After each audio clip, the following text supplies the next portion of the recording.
மற்றொரு அண்மை செய்தியை பார்த்து வருகிறோம். சென்னையிலிருந்து திருப்பதி பிரம்மோற்சவத்திற்கு கொண்டு செல்லப்படும் திருக்குடை குறித்த காட்சிகளை தற்போது நாம் பார்த்து வருகிறோம். சென்னை பூக்கடை பகுதியிலிருந்து சென்னகேசவ பெருமாள் கோயிலில் சிறப்பு பூஜைகளுடன் திருக்குடைகள் ஊர்வலம் துவங்கி இருக்கிறது. அது தொடர்பான காட்சிகளை அண்மை செய்தியாக தற்போது நாம் பார்த்து வருகிறோம். 5 நாட்கள் ஊர்வலமாக எடுத்து செல்லப்படும் இந்த திருக்குடை திருப்பதிக்கு கொண்டு செல்லப்படுகிறது. இன்று தொடங்கி 5 நாட்களுக்கு ஊர்வலமாக எடுத்து செல்லப்படும் இந்த திருக்குடைகள். கூடுதல் தகவல்களை தருகிறார் செய்தியாளர் சந்தோஷ். இப்ப பூக்கடை பகுதியில் 5 நாட்கள் ஊர்வலமாக எடுத்து செல்லப்படக்கூடிய திருக்குடைகளுக்கு பூஜைகள் நடைபெற்று வருகிறது. வரும் 27ஆம் தேதி ஒப்படைக்கப்படும் திருப்பதியில் அப்படின்னு சொல்லியிருக்காங்க. இது தொடர்பான கூடுதல் விவரங்கள் என்ன? வணக்கம். திருப்பதியில் நடைபெறக்கூடிய பிரம்மோற்சவ காலத்தில் ஏழுமலையான் கோயிலுக்கு சிறப்பம்சம் ஒன்றாக வழங்கி வருகின்றனர். குறிப்பாக ஒவ்வொரு ஆண்டும் இந்த திருமலையில் இருந்து இருக்கக்கூடிய அந்த திருக்குடையை ஒப்படைக்கக்கூடிய நிகழ்வு என்பதும் நிகழ்ந்து வருகிறது.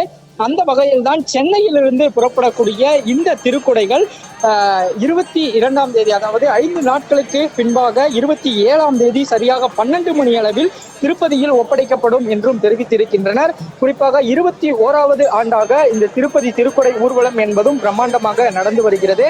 தற்போது நாம் பார்த்து வரக்கூடிய காட்சி என்பது சென்னை பூக்கடையில் இருக்கக்கூடிய சென்னகேசவ பெருமாளில் சிறப்பு பூஜைகளுடன் தான் இந்த திருக்குடைகள் ஊர்வலமாக எடுத்துச் செல்லப்படுகின்றனர். இந்த தொடக்க விழா நிகழ்ச்சியில் நிர்வாக அரங்காளர்கள், அதே போல கோபால்ஜி தலைவர் உள்ளிட்ட இது சங்கத்தினை சேர்ந்தவர்கள் உள்ளிட்டோரும் இந்த அறக்கட்டளையின் மூலமாக தான் வருடந்தோறும் எடுத்துச் செல்லப்படுகிறது. சென்னகேசவ பெருமாள் கோயிலிருந்து புறப்படக்கூடிய இந்த திருக்குடை என்பது கோவிப்ப நாயக்கன் தெரு சந்திப்பு, அதே போல பைராகி மடம், வால் டாக்ஸி வழியாக வந்து மாலை 4 மணிக்கு கவனி தாண்டுகிறது. குறிப்பாக சென்னையில் ஊர்வலம் எடுத்துச் செல்லக்கூடிய இந்த பகுதிகளில் பாதுகாப்பு ஏற்பாடுகளும் அதிகரிக்கப்பட்டு இருக்கிறது.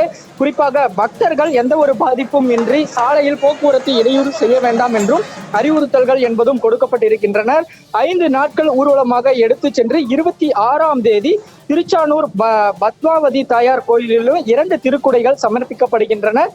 மற்ற திருக்குடைகள் மங்கள பொருட்கள் எல்லாமே 27ஆம் தேதி சனிக்கிழமை மாலை திருப்பதியில் இருக்கக்கூடிய ஏழுமலையானுக்கு சமர்ப்பிக்கப்படும் என்றும் தெரிவித்திருக்கின்றனர். இந்த நிகழ்வினை காண்பதற்காக ஆயிரக்கணக்கான பக்தர்கள் இங்கு குவிந்திருக்கின்றனர். குறிப்பாக சாலையினுடைய 2 புறங்களிலும் அமர்ந்து அவர்கள் அந்த நெய் விளக்கு உள்ளிட்டவைகளுடான அந்த பூஜை என்பதும் தொடர்ச்சியாக நடைபெற்று வரக்கூடிய நிலையில்தான் தற்போது இந்த திருக்குடை ஊர்வலம் என்பது இந்த பகுதியில் இருந்து தொடங்கி இருக்கின்றது. பூக்கடை பொறுத்த வரையிலுமே இந்த பகுதி போக்குவரத்து நெரிசல் மிகுந்த பகுதியாக இருப்பதால் அதிகப்படியான காவல்துறையினரும் தொடர்ச்சியாக பாதுகாப்பு பணியில் ஈடுபட்டு வருகின்றனர். மொத்தம் 11 அழகிய வெண்பட்டு திருக்குடைகள் எடுத்துச் செல்லக்கூடிய நிலையில் 2 குடைகள் வந்து பத்மாவதி தாயார் கோவிலிலும், மீதம் இருக்கக்கூடிய 9 குடைகள் திருப்பதி ஏழுமலையான் கோவிலும் ஒப்படைக்கப்படும் என்றும் தெரிவித்திருக்கின்றனர். இந்த நிகழ்வின் போது தொடர்ச்சியாக பக்தர்கள் கோவிந்தா கோவிந்தா என்ற கோஷத்தை எழுப்பி தங்களுடைய அந்த பக்திக்கான வரவசத்தையும் தொடர்ச்சியாக காட்டி வருகின்றனர். ஊர்வலம் எடுத்துச் செல்லக்கூடிய பகுதிகளிலும் எந்த ஒரு போக்குவரத்து நெரிசலும் ஏற்படாத வகையில் காவல்துறையினரும் தொடர்ச்சியாக பணியாற்றி வருகின்றனர். தற்போது நாம் இருக்கக்கூடிய அந்த பார்த்து வரக்கூடிய காட்சி என்பது இந்த பூக்கடையில் இருக்கக்கூடிய சென்னகேசவ பெருமாளில் இருந்துதான் இந்த திருக்குடை என்பது ஊர்வலமாக எடுத்து செல்ல தயார் செய்யப்பட்டிருப்பதும் குறிப்பிடத்தக்கது. அது மட்டுமல்லாமல் நாளைய தினம் வில்லிவாக்கத்தில் இதற்கான பிரம்மாண்ட ஏற்பாடு என்பதும் செய்யப்பட்டிருக்கிறது. இன்று இப்போது தொடங்கி இருக்கக்கூடிய இந்த திருக்குடை ஊர்வலம் சரியாக 4 மணி அளவில் யானை கவனி சென்றடையும் என்றும் அங்கு இருக்கக்கூடிய பக்தர்கள் பூஜையுடன் வழிபட்டு அதன் பிறகாக வில்லிவாக்கம் பகுதிகளுக்கும் எடுத்துச் செல்லப்படும் என்றும் தெரிவித்திருக்கின்றனர்.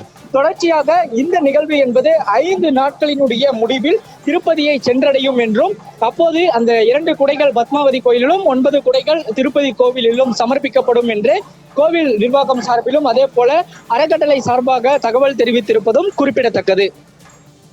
தகவல்களை வழங்கியமைக்க நன்றி சந்தோஷ்.